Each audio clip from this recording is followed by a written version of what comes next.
2 নম্বর দেওয়া আছে a minus b whole square.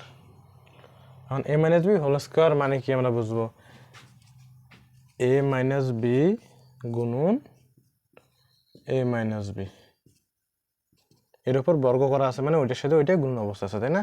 তাহলে যে এটার সাথে এটা গুণন করলাম, তাহলে এটার সাথে এটা গুণন করলে এটা হয়।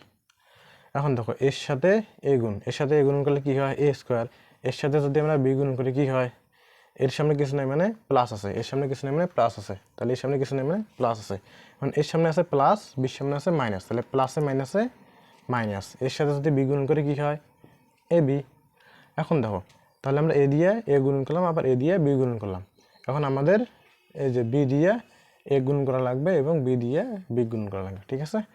এখন এই যে আছে মাইনাস বি, এর সামনে কিছু নাই মানে প্লাস আছে, তাহলে প্লাসে প্লাসে আর মাইনাসে প্লাসে মাইনাস।